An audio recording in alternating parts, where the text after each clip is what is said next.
Hello everyone, welcome to my YouTube channel ख्वाबों के पंख। आज इस वीडियो में हम आपको फागुन मास की अमावस्या की व्रत कथा सुनाने जा रहे हैं, जिसे सुनने मात्र से आपके सभी कष्टों से आपको मुक्ति मिलेगी।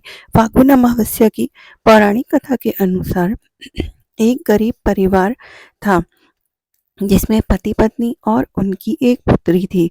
उनका जीवन सामान्य ही चल रहा था। जैसे जैसे वर्ष बीतते गए, उनकी पुत्री भी धीरे धीरे बड़ी होने लगी। बढ़ती उम्र के साथ उसमें स्त्रियों के गुण का भी विकास होने लगा था। वह दिखने में अत्यंत ही सुंदर, सुशील और सर्वगुण संपन्न थी, लेकिन गरीब होने के कारण उसका विवाह नहीं हो पा रहा था। एक दिन उस ब्राह्मण के घर एक साधु महाराज पधारे। ब्राह्मण पुत्री की सेवा से साधु महाराज का मन बहुत प्रसन्न हुआ और उन्होंने कन्या को लंबी उम्र का आशीर्वाद तो दिया, साथ ही यह भी बताया कि इसकी हथेली में विधवा योग्य है। इस बात से चिंतित होने पर दीन ब्राह्मण ने पंडित जी से पूछा कि पुत्री के इस वैधव्य दोष का निवारण कैसे होगा।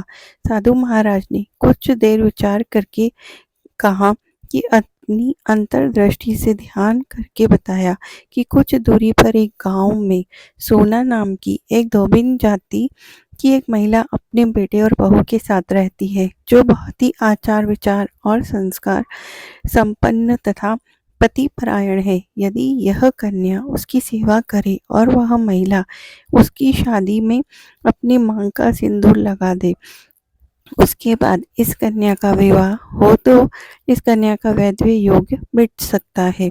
साधु ने यह भी बताया कि वह महिला कहीं जाती आती नहीं है। यह बात सुनकर ब्राह्मणी ने अपनी बेटी से धोबिन की सेवा करने कही।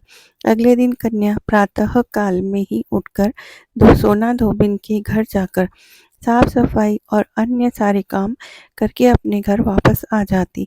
एक दिन सोना धोबिन अपनी बहू से पूछती है कि तुम तो बहुत सुबह ही उठकर सारे काम कर लेती हो, पता भी नहीं चलता।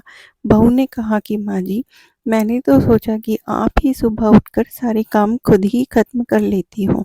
मैं तो देर से उठती हूँ। इस पर दोनों सास बहू निगरानी करने के लिए लग गई कि कौन है जो सुबह सुबह हमारे घर का सारा काम करके चला जाता है। कई दिनों के बाद धोबिन ने देखा कि एक सुंदर कन्या अंधेरे में घर में आती है और सारे काम करके चली जाती है। जब वह जाने लगी तो सोना धोबिन उसके पैरों पर गिर पड़ी, पूछने लगी कि आप कौन हैं, इस तरह छुपकर मेरे घर की चाकरी क्यों करती हैं। तब कन्या ने साधु द्वारा बताई गई सारी बात बताई। सोना धोबिन पति परायण थी, उसमें बहुत तेज था। वह तैयार हो गई। सोना धोबिन के पति थोड़ा अस्वस्थ थे। उसने अपनी बहू से अपने लौट आने तक घर पर ही रहने को कहा। सोना धोबिन ने जैसे ही अपनी मांग का सिंदूर उस कन्या की मांग में लगाया, उसका पति मर गया। उसे इस बात का पता चल गया। वह घर से निर्जल ही चली थी। वह सोचकर ही रास्ते में कहीं पीपल के पेड़ मिलेगा तो उसे बावरी देकर और उसकी परिक्रमा करके ही जल ग्रहण करेगी। उस दिन अमावस्या थी। ब्राह्मण के घर